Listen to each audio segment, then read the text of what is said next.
And we're live on Facebook. Okay. Okay, and we are recording as well, aren't we? Yeah, we're recording. Okay, great. Hello, everybody, and welcome to the Positive Life page. Sorry we're a little bit late, but it's only 20 minutes, and we're here with the wonderful Snatam Kaur, and I'm just delighted to be having a chat with her. It's kind of a bit of it's an amazing feeling bringing over or working with these kinds of people when they do their tours. And it's just, the whole ethos of the magazine, I suppose, is to uplift consciousness and to raise the frequency on the planet. And we get to meet incredible and interview incredible people like Eckhart Tolle and Deepak Chopra. And on the music side, we've had Pia Bird, and yeah, we've had Krishna Das, of course, a couple of years ago, and to host you, Snatam, is really an honor, to have you come to Ireland, because you haven't been to Ireland for 11 years, and it's so happy to welcome you back. So we're looking forward to June. Tell us maybe about your last visit here and how you feel about coming back. Well, I have to say that I found our time in Ireland to be really magical. We did get lost out in the countryside and had the experience of having to ask directions from some local farmers and getting further lost from it.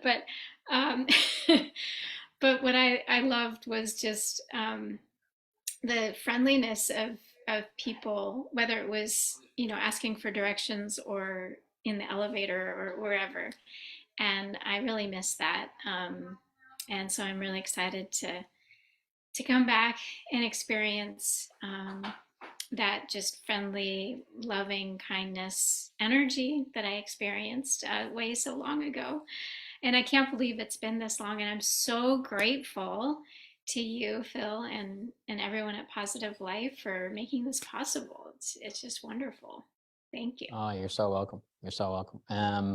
And we have you in the magazine. Actually, this interview we're doing now will be featured in the magazine, so anybody who doesn't see this will get to read about this. And we have you on the cover, it looks like. I just looked at it the other day, and it looks beautiful. You got some Wow. amazing new photos coming through, and it looks really nice. So it's a big Snatam bumper issue for for spring. Okay. Wow. Um, Well, thank you so much. I don't oh, think I've you're ever been on the cover of any really magazine, so this okay. is this is This is a very first. Okay. cool. You have to see, can you send me a physical copy? Of course, of course. I'll send you a physical copy. Okay, or you can Um, just hang on to one for when I come. absolutely, absolutely. I want to ask you, and I haven't heard this before, but and I'm sure you've told it before, but how this whole world came into your world, how this world of chanting, were you spontaneously singing as a child? How did this all begin for you? Well, today's my mom's birthday, so I have to kind of go way back in her honor. Um, I think, she would say that I sang all of the time. I would sing about all sorts of things happening in my life, the cat, walking by on the sidewalk or whatever it was. I think there was one time I was in the bathtub and I started calling for her because I was finished in the bathtub, and I think I was and I remember this. I must have been like 4 or 5 or something, and I started calling for her name Mataji, and she didn't hear me for whatever reason. I think she was just on the other side of the house. So I started going back and forth, making waves with the bathtub water and singing her name. And I think a good amount of the water from the bathtub got onto the floor by the time she came, and I must have been singing for a long time. Um, so I'd say that's kind of when my music career started. I think it's for me like having a career in music. It's kind of like getting lost in the music. So I certainly was that afternoon. Um, and then it started a little more formally in my 20s. I grew up in a community where there's just a lot of music, a lot of support, and for music. And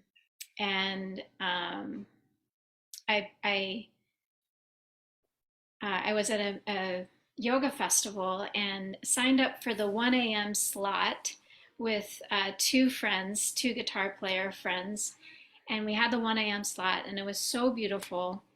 Nobody was awake for it, but we really enjoyed it. And it's like one of those kirtans that just goes all night long. And, you know, the 1 a.m. slot is just incredible. I highly recommend it if you ever go to one of those. Music like magic, stars, energy in the sky, you know, that whole thing. And yeah, just this incredible heart opening experience. And afterwards, we decided to make an album together. And that was my first band called Peace Family. Um, and then things just bloomed from there. I fell in love with being in the studio.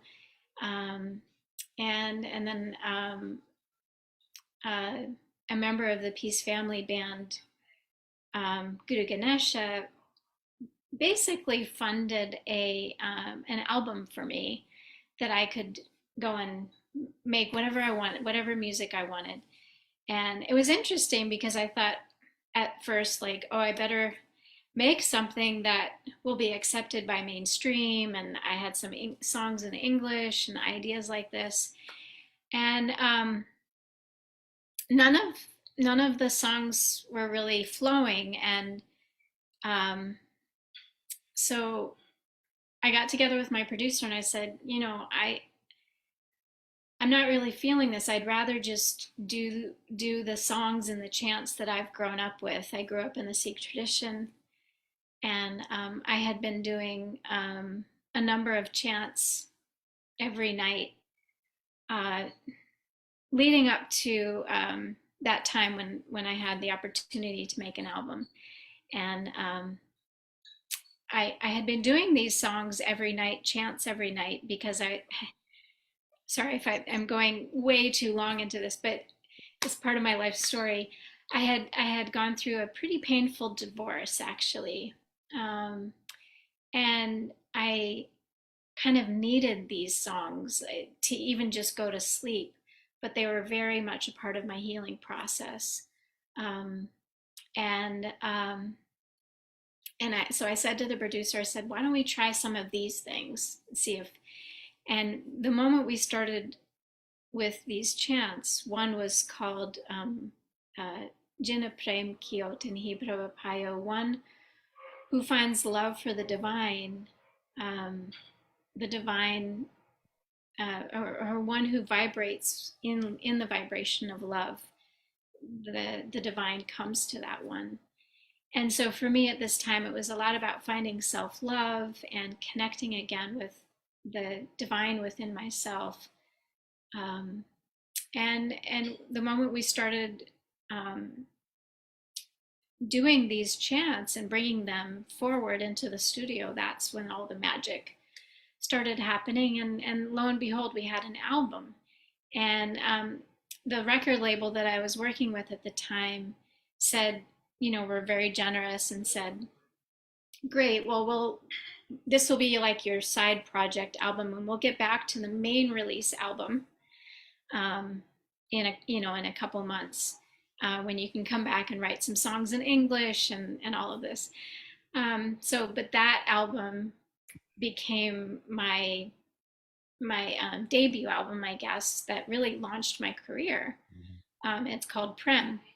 And so I guess for me, I love telling the story because it's so much about, you know, finding what you connect with, what you resonate with inside as an artist. And I think that's an important message for anyone in any art form, because that's really, truly what, you know, kind of exploded everything. And it was from there that I started getting invitations to come play music live, and everything unfolded from that point.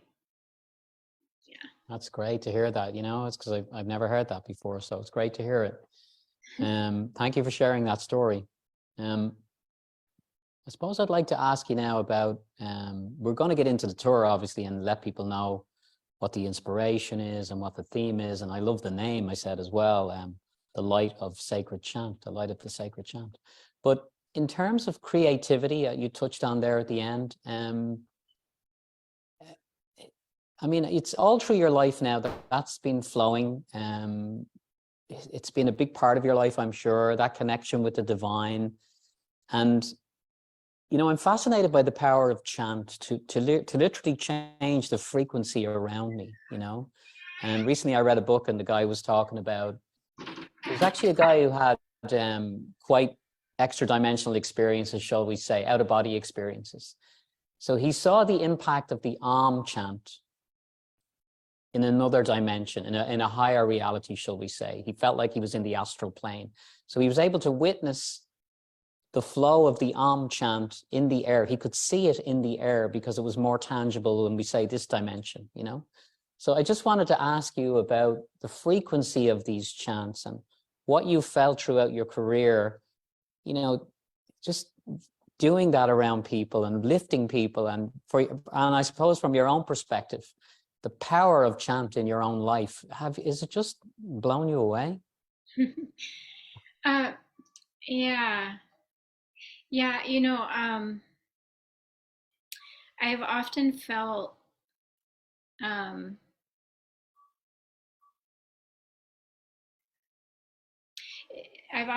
this a very strong energy from the chants to heal, to experience love, to experience flow, light, you know, life, all of those things. Sometimes I feel a little bit like, you know, like when you're just slowing down on a bicycle and you kind of, you know, kind of put your foot to the ground to kind of slow things down if you don't have brakes or that work very well. Sometimes I've felt that way, that there's so much flow and so much love and so much light. And I think my main job with it all has been to find a sense of grounding within myself, because it's just like, whew, and still there's the inner vibrations, the inner energy, the mind, and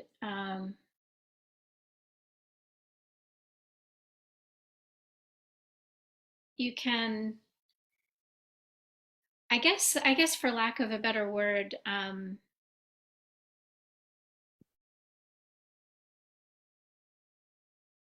kind of not, you can kind of not acknowledge some of those inner energies and just kind of go with the highway, or go with all of the love and the light and the joy, and be totally fine. But it's been an interesting experience for me of like realizing, no, I gotta sink down into this and also remain grounded on the earth plane, in my body, in my health system, in who I am. So it's this very, very fine balance. The chanting itself is incredibly expansive, and if you're familiar with Ayurvedic medicine, it has a lot of what's called vata energy, or you kind of go to the heavens with it, and which is totally beautiful. And at the same time, it's really important to also create balance within that as well, to remain grounded within oneself, if that makes any sense. I don't know if I'm making sense, but yeah. I kind of get the sense that there's so much coming through and at you, that you had to find a way to, you know, to be human amidst all of that as well, you know, to be here. Yeah. That's the feeling I got from what you said. So that, and I've been really blessed be surrounded by beautiful people that I get to tour with, really grounded, sweet, beautiful people. My husband, my daughter, my family, just a very kind of grounding energy. And the chanting itself, I share the chants that have been healing to me, that I've had healing experiences with. So it's a very personal kind of sharing.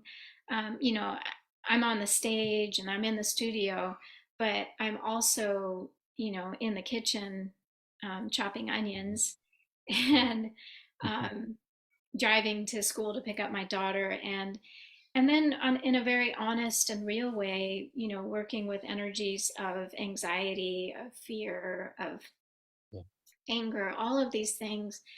And I learned from my mom, actually, that one could sit down and chant and apply the chant to one's life, and apply one's life to the chant, if that makes any sense. Just giving it all to the chant itself. And this is where my core healing practice happens. My core self-healing practice is through this kind of chanting and this kind of self-reflection. So that's really where the chants come from.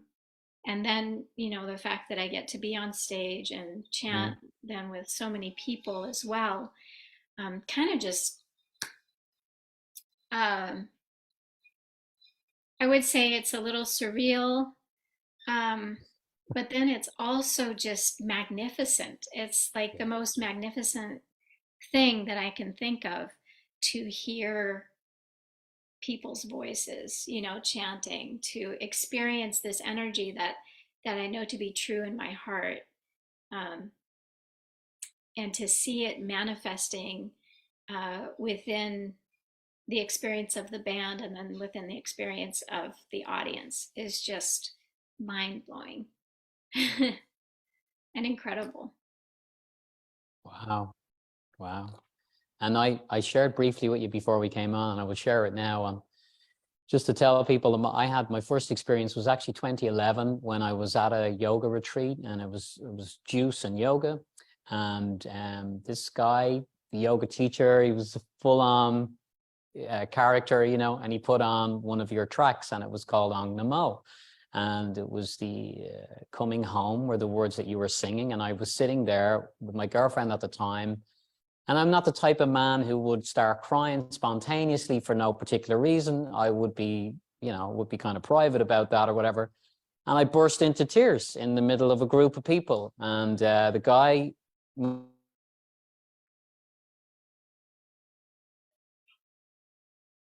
holding the class was was just like, "You okay?" And I was shaking and I couldn't stop crying. So I had this total emotional reaction to this. And I love that song to this day. It just blows me away, that the whole ethos of coming home, the whole theme of it, it's beautiful. Can you talk to me a little bit about that song and let people know where the inspiration for that came from? Yeah, it's so cool that you're sharing that story with me, and that's exactly what I wanted to do, is kind of share with you where the inspiration came to record that song. And it really came from this place of wanting to surrender to the flow,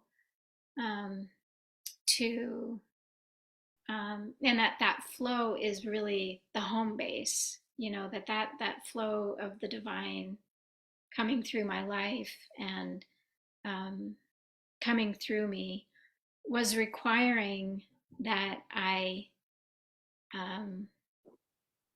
come to a place of humility, really, and let go of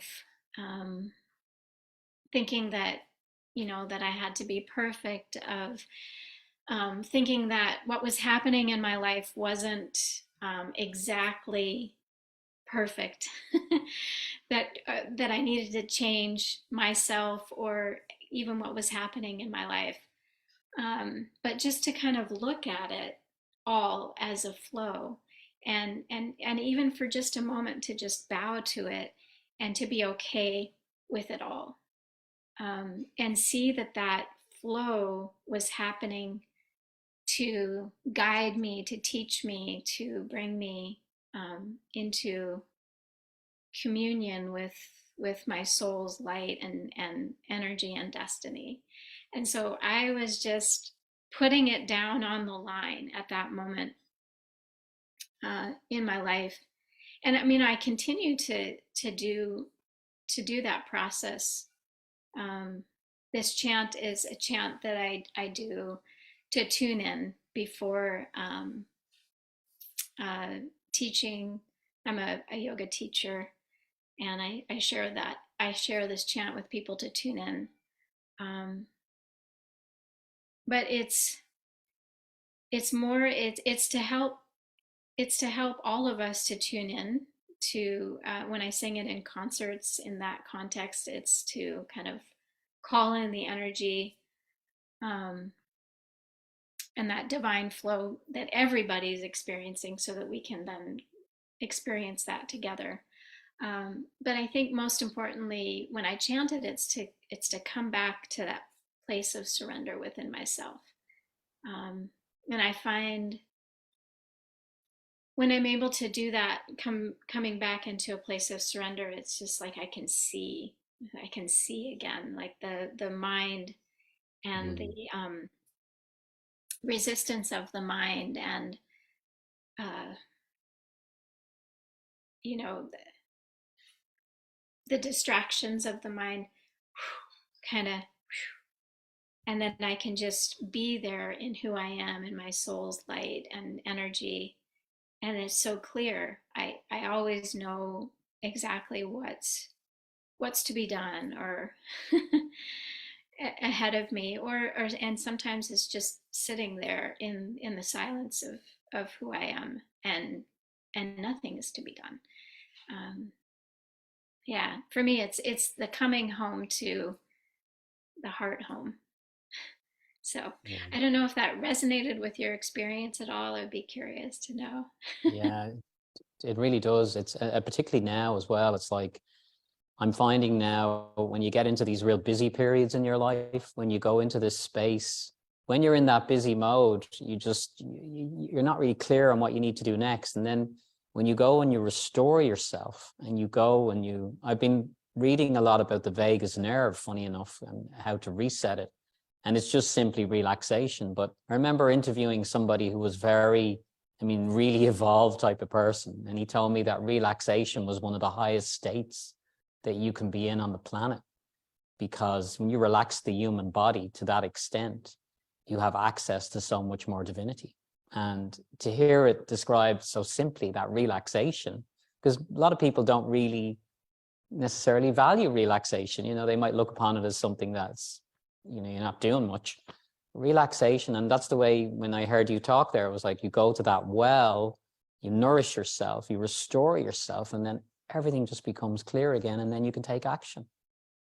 Yeah, yeah, I'm very much into the whole relaxation, vagus nerve, everything that you're talking about. And I don't have any kind of scientific evidence, but I can say that after singing, I do, after chanting these chants, I feel like a sense of very deep relaxation, and just a sense of like faith and flow, and it's almost like kind of getting whoosh, taken up out of the muck and the mire, and experiencing this kind of love and light and joy, and then coming back into the human body, which carries that love and light and joy when we chant, um, and then feeling a sense of like, oh, okay, yeah, I can do this, or everything's okay. And I mean, that's a lot of my life's work is uh, having a daily practice myself, but then also helping other people as well to have a daily chanting practice. I didn't really mention this to you before, but my husband and I founded an online school, and I actually teach people um, how to play the harmonium, how to chant, so people can have this kind of regular daily chanting experience. We teach yoga and meditation as well, and I teach a weekly class that combines the two of chanting and yoga and meditation, combines the three. But yeah, having this kind of daily dip back into chanting is huge, and I do feel I'd love to see the study where it talks about chanting and the vagus nerve. I'm sure the two are connected. Well, it's fun. Yeah, one of the main things to activate it is humming. That's one of the main things to activate it. Practice of humming.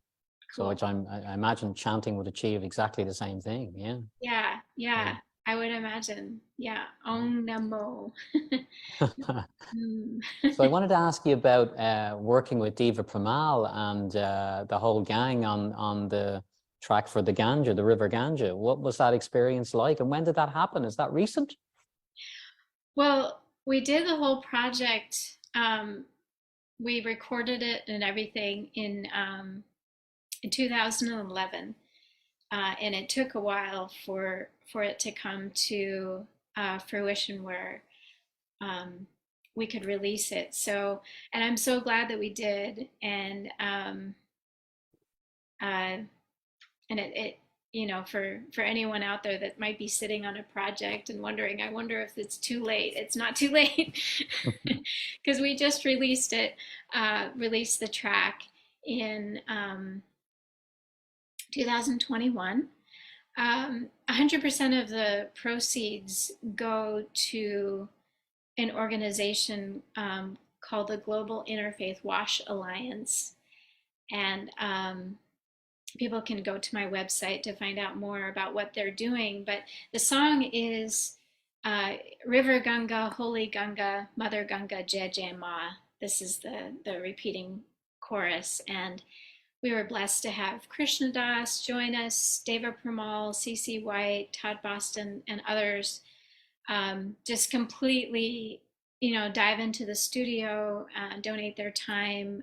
Everybody donated, from the videographer to the engineers, everybody, so that 100% of the profit can go back to Jiwa. And they're doing a lot of cool things within alongside the Ganga River.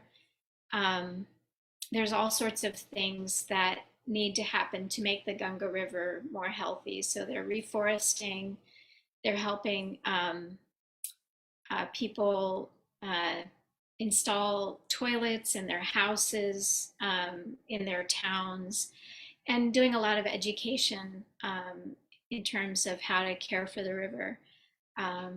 So yeah, we're super pleased. And it all started because in 2011, I visited this ashram that it's called the Paramath Ashram. And they started this thing where they do the arti, which is an evening light ceremony, chanting. So the head priest there, the head swami, said, look, we're going to take this arti, this worship service, out of the temple, and we're going to take it to the banks of the Ganga River, because he had seen so much waste and trash and everything in the river, and wanted to change things, wanted to bring consciousness that this is a holy, sacred river, and the Mother Ganga lives in it. So he said, we're going to take the worship service out and take it to the banks of the Ganga River. And so he was hosting us, my family and I, at the ashram in 2011. And he was meeting with local leaders, with everybody that he possibly could, doing education campaigns. in the town of Rishikesh, where this ashram is, which is right on the Ganga River.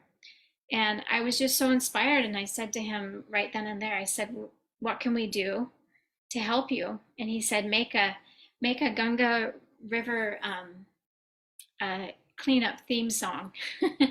So that's what we set out to do. And we've raised a good amount of money, and I continue to stay connected with the organization, with my music. You know, it's really, really nice to be able to have something to give to where people are actually doing something effective and useful. So. Yeah, and great to gather with your peers, I'd say, you know, to gather like that and work together.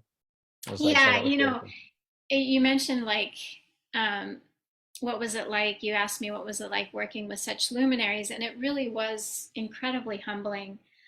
You know, I asked Krishna Das what his relationship was with the Ganga River, and I felt like in that moment he went into this kind of deep state of meditation, and you know, I had wanted kind of an intellectual answer or something that would relate to the environment and all of my concerns and why I was doing the project. I kind of wanted him to talk about that. And instead he kind of went into this beautiful meditative space.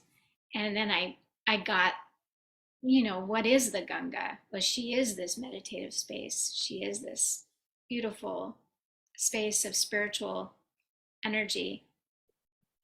So it was really super humbling to interview him. I don't know what it's you've interviewed Krishna Das, and wow, so beautiful and really in touch with that kind of spiritual space.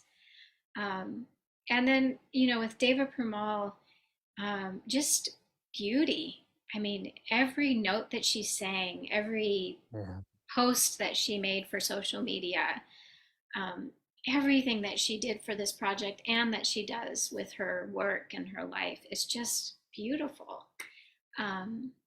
So yeah, it was incredible to work with them.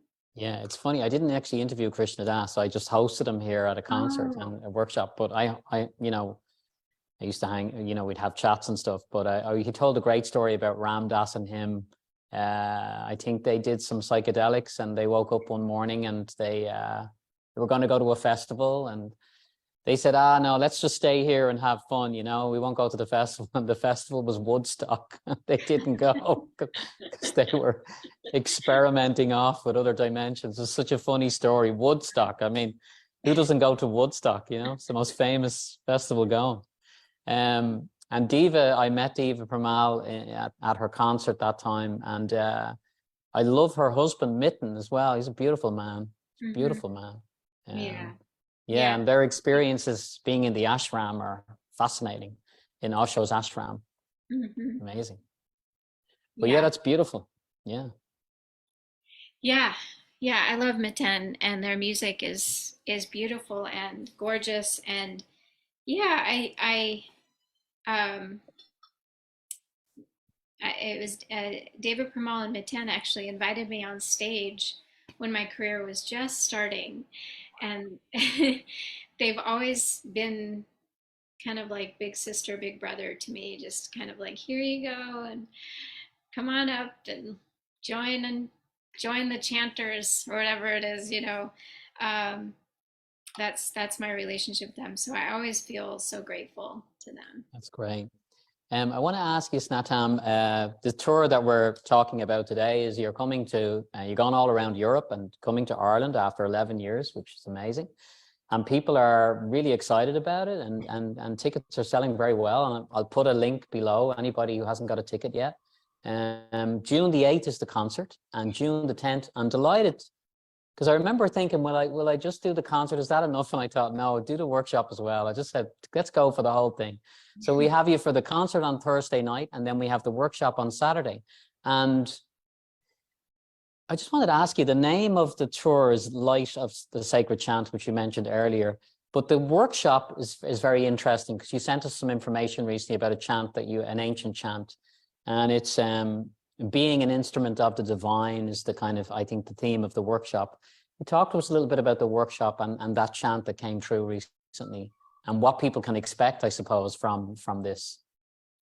Yeah, well, yeah, I'm really excited to to have an opportunity to go more in depth with people. It's called the Ray Man Shabad, and some people may have heard it before. It's we just released a live version of it, um, just a couple of months ago, and then it's also been in my catalog, I guess, for many years now. It's on my Grace album, and yeah, I've heard people just who have no idea what the words mean, or anything, just loving this chant and singing the words. And oftentimes at concerts, when we get to the ends, and people start shouting, "One more," Raymond. That's always in there. And so I know I love that. And this is a chant, a poem, a sacred poem that was composed by Guru Gobind Singh, who's the 10th Guru of the Sikhs. That's my tradition. And he lived in the 17th century. And he lived as a warrior, but was also a yogi and a poet as well. And so this sacred poem it's Ray Man Shabad Kamau, oh my mind, practice yoga in this way. And it's an instruction for how to practice yoga, not in the sense of posture and everything, but in the sense of not even how to practice just yoga, but just how to practice life itself. How to come into a place of center, and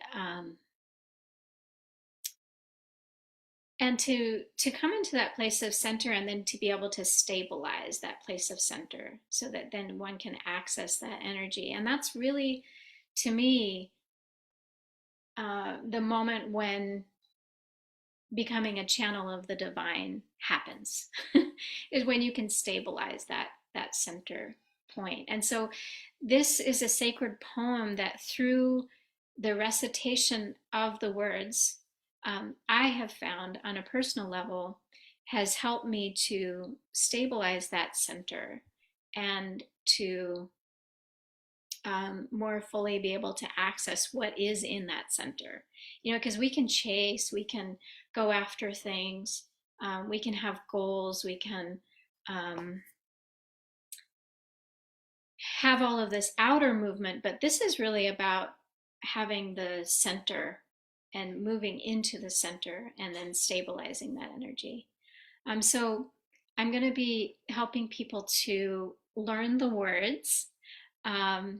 It has 8 verses, which I think is really incredible, because we have the 8 chakra systems, and I think each of the verses connect to each of our chakras. And then we'll also help people to become comfortable reciting the words, because these sacred words come from a tradition where the medicine is to recite, the medicine is to chant, and the recitation, the chanting, speaks to the cells and fiber of our being, in our fingers and our toes, and just in our whole being. They say that we're 70% water, right? So, and we insert these basic positive vibrations into our beings, and it creates a lot of harmony just on the physical level. That's what I've found. But then also a sense of elevation through the mental state, and then finding a stability within that. So I'll be hopefully helping people to become familiar with the words, so that people can recite these words on their own. but also just have an experience of understanding the meaning and why Guru Gobind Singh would write these words, and what these words, the impact that they can have and the insight that they can have for us today, in 2023. Um, and so we'll have a 3.5 hour workshop where we'll do that, and then we'll also practice some yoga and some meditation as well. I kind of think about it as kind of warming the body up, so to speak. It's like putting bread in the oven so it gets nice and cooked. So I think that the a little bit of yoga, a little bit of meditation allows for the words to kind of become enlivened within us. So we'll have that experience as well, hopefully. And then with live music from my band, Sukhmani on tabla, and that's incredible to practice yoga with her tabla, guitar, piano. We get really creative, actually. In fact, we just recorded an album 2 weeks ago, and one of the tracks is something that we created in one of these workshops. So I don't even know what's going to happen. We might create something totally new. And I love that about the workshop experience.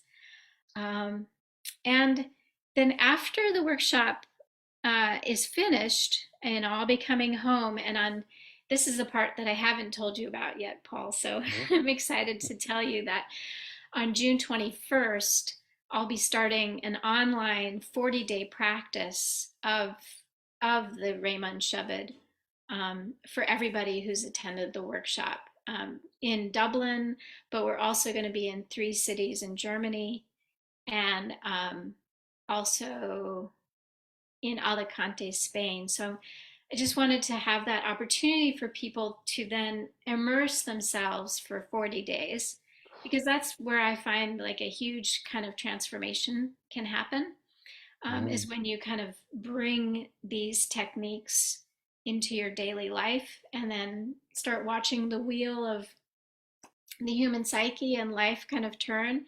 And then, but you have this calibration point of the sacred chant, and it's really beautiful. And I've never experienced ever once having a problem or an issue or a question that I put forward to one of these 40-day chants and it not being solved. I mean, every single time.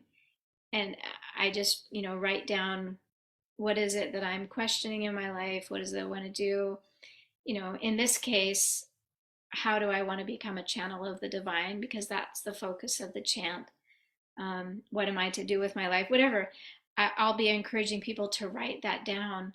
And then at the end of the 40 days, I truly feel that there'll be a lot of clarity, and we'll be meeting on a weekly basis. And anyway, that's the whole kind of like bonus part of the workshop that will be offered, to people online. That would be so it keeps the momentum going after you leave, and you kind of build an online community after the tour and the concert. And the concert itself, how do you feel about you excited to be back on stage? And I mean, obviously you've been back on stage last year as well, but to come to Dublin and play live to an audience, it's exciting. Yeah. It's one of the greatest joys of my life, to be able to come and chant with people. And it truly is a major, major uplift. It's as I'm sure you're aware, it takes a lot of work to organize a concert, and I just want to thank you ahead of time. And I know as the organizer, you put a lot of love and care into you've already done that with this concert, and I'm sure you've done that with many others, and thank you so much. And we also put a lot of work in, and but to me it's completely worth it for those moments, 2.5 hours, whatever it is, of chanting. It's an incredibly healing experience. And and I love it. It's even if, maybe I'm having a little bit of a hard time on a particular day, or not quite on it, or Hmm. sometimes really on it, but whatever it is, it's like the chanting itself comes through as an energy, as an energetic, and it says, this is it, we're here, together to chant, um, to reconnect with love and light, uh, within ourselves, and then in this community kind of setting. It's to me, it's a lot about, even though I'll be dropping into Dublin and everything. To me, there is a sense of community that's incredibly important. So we always incorporate prayer, a time for people to pray together as community, to connect as community. Um, there's nothing more powerful to shift consciousness, I feel, than sound and sound vibration. Um, so it's incredible to me. And there's a story, that I love. Somebody wrote in after an Amsterdam concert.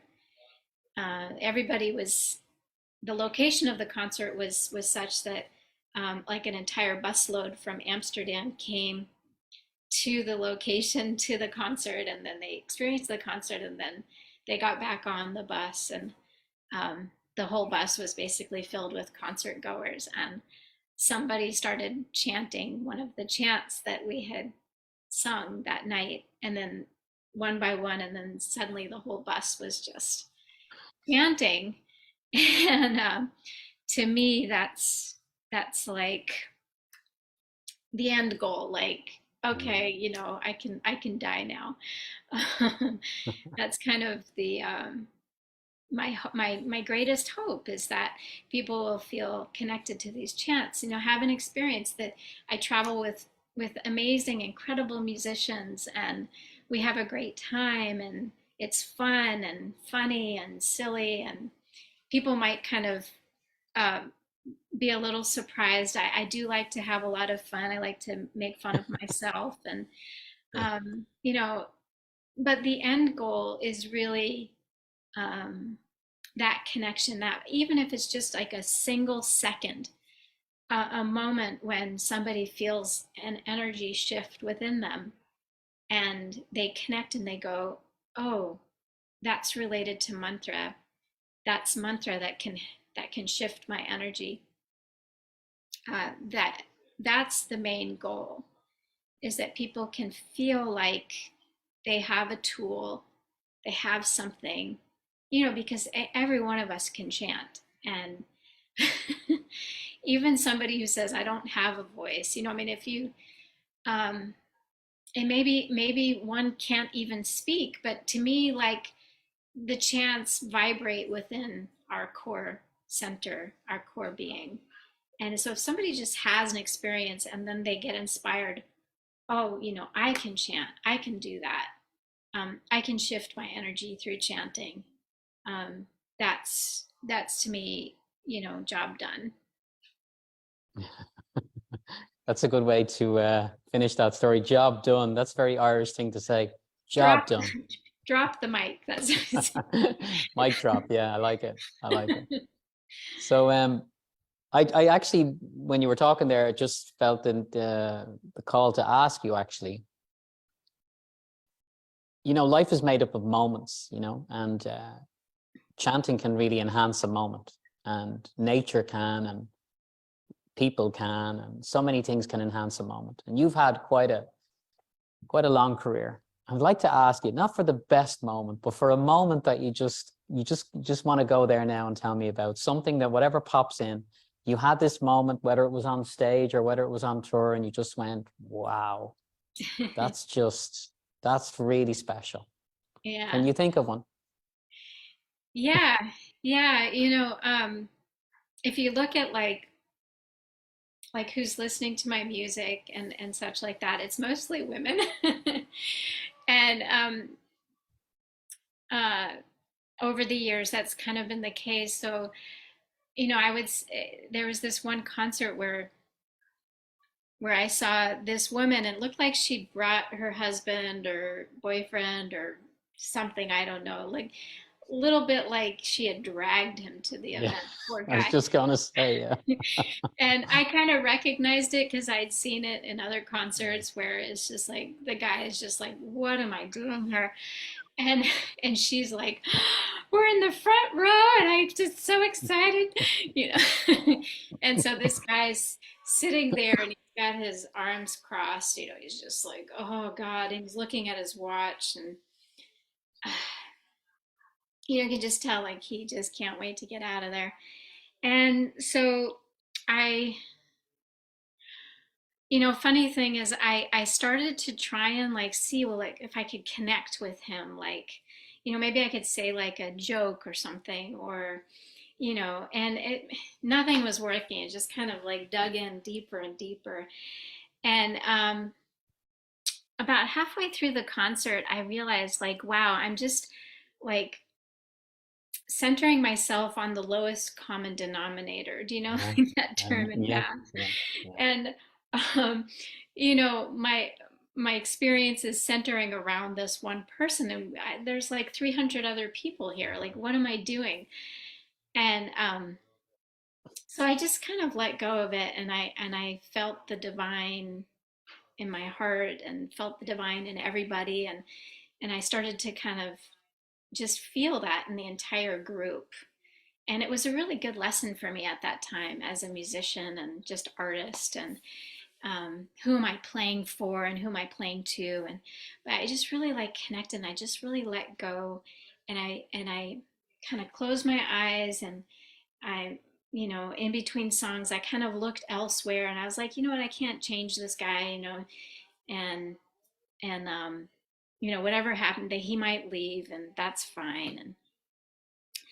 And we got to the tail end of the concert. We were doing this kind of up tempo piece, and everybody's up and dancing and having a great time. And just like I happened to kind of look over, and there he was, and his arms were up, and he was dancing, and he was like standing and just like, whoa, really, really into it. Um, and that was a wow moment for me, where I just, you know, felt the power of chanting, and felt the power of what we're doing, and what we get to do. It's a real privilege, um, to be able to share these chants and this energy with people. I'm glad I asked that question now, because I was like, I didn't want to say, what's your best moment? I just wanted to hear just something that sticks in your mind. So that's a brilliant one. Yeah. It's hilarious. And it is funny the way we do that. We look at the person who's not enjoying it, because Yeah. they just catch our eye. Right. Then we're like challenged, it's like, yeah.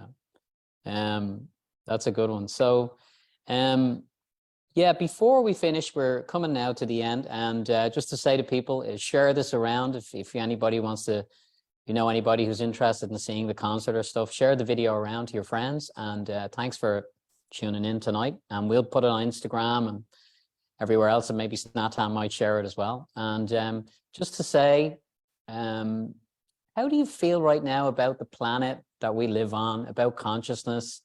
Are you optimistic for the human race? I'll throw a big question at you. Do you feel like we're on the cusp of something? Everybody's talking about something coming down the track. Are we on the cusp of consciousness making this great shift? How do you feel about all of that? Thanks for asking. And I kind of grew up with this concept of cusp of the Aquarian age and shift in consciousness and everything. And I have to say that um, I do feel a sense of hope. I do feel that um, there's a lot of innovation in terms of the environment, and there's a lot of care and love out in the world that is underreported. Um, and at the same time, I do feel this sense of challenge, and the dark and the light, the good and the evil, all of this stuff. And maybe it's just as I'm turning, I'm 50 this year, and kind of coming to peace with the dark, the challenge, the um, what we are facing, and to say with all humility and surrender. I don't know. I don't know if we're on the cusp of the Aquarian age, but I can say that I am here, and I'm very much committed in my own life to living as conscious as I can, to doing everything that I can to look back and say I did everything that I could, and I'm doing, and to know that I've done that within my heart, and to leave a beautiful world for my daughter and for the generations to come. I feel it's of utmost importance, and especially being someone who's practicing a spiritual lifestyle. To me, it's not just about kind of leaving the earth, but and going into your meditative practice and then coming back and holding your nose because it's stinky or whatever. Like, let's take care of things. Let's take care of each other, and do the best that we can. With all of that being said, I do also believe in the Leela, as called, the play of life, and the play of Maya, to guide us and teach us that on a soul level, so that the challenges that we may be facing may also be a part of this greater play and greater entertainment of the divine. So in that sense, perhaps it's not going away. Perhaps it's a part of the lesson plan, for each of us as souls on this planet. And so in that sense, I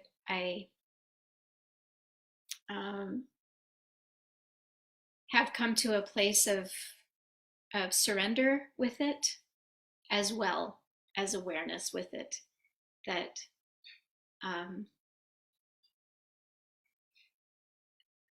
these times have an incredible amount of challenge, and I think it's really helpful and important for people to have a spiritual practice to go back to, something that they can count on within their own body systems, to feel healthy within themselves,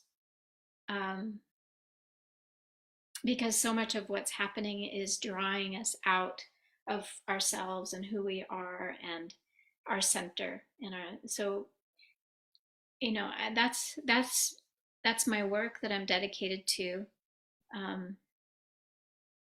through our online school with my husband that I founded, through the music, through everything that I know how to do, to bring help to bring me and hopefully others back into their center, so that we can live more consciously on the planet.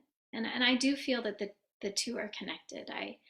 I do feel that we, as people who have spiritual practices, who do yoga, who do meditation, who do chanting, that we can and must also bring that energy of consciousness into our work, into our lives, and to how we live our lives. So it's nice to finish here, I think, and that feeling of just coming home, what we spoke about earlier, that people, if they can live from there, and not to, when you said there that the magazine is called Positive Life, and we are absolutely inundated with positive news stories. You would be amazed. at the amount of positivity that's around the world right now. It's if you put the positive and the negative side by side, this is a blip. The negative is a blip compared to all the acts of kindness and all the acts of love that are going on. But because they are not, you know, people don't go on about them so much, they don't make the news, but they make it into the magazine. And we have to say, we could fill 10 magazines with the amount of good news that's out there. So, and people like yourself doing this type of work, uplifting consciousness, it's amazing. And when you focus on that, you really get uplifted. You know, you just, our focus is so important, you know, and acts of kindness and peace and happiness and all that stuff, so important and so powerful, so powerful. Great. So Well, I'm thank you. looking forward to reading my issue. Yeah, you read your article. I send it on to one of my editors after this. Alison will be watching later. So Alison, I hope you feel inspired to write something from this. Snatam, it's been great having you here. Before we go, I just want to say to people that Snatam will be in Dublin on June the 8th in the RDS in Donnybrook in Dublin, which is an amazing venue. We can hold 1,000 people. If we get 1,000 people chanting, I think we may just leave the planet. So let's do it. Let's do it. Let's raise Ireland out of there. And that's on the Thursday night. And on the Saturday, we have a workshop in the Royal Marine Hotel in Dunleary, which is by the sea. And it's a beautiful place, nice location. So if you can make the concert or you can make both, whatever, June the 8th and June the 10th. And Snatam, looking forward to meeting you in person. And I love the sound of your family, your husband, and your daughter travel with you as well in the concert? She won't be with me this time, but Okay. She has quite the singing voice. So who knows? We'll keep the possibility open for the future. Okay. But you have all your regular Ram Dasses with you and your husband. Looking forward to meeting you all and welcome you to Ireland. And thanks again for joining me today. It's been a pleasure. Thank you for having me for this interview and also for your generous invitation and faith in us to invite us. Thank you so much. You're very welcome. You're very welcome. All right. Thanks everybody for tuning in. We'll see you again next time. And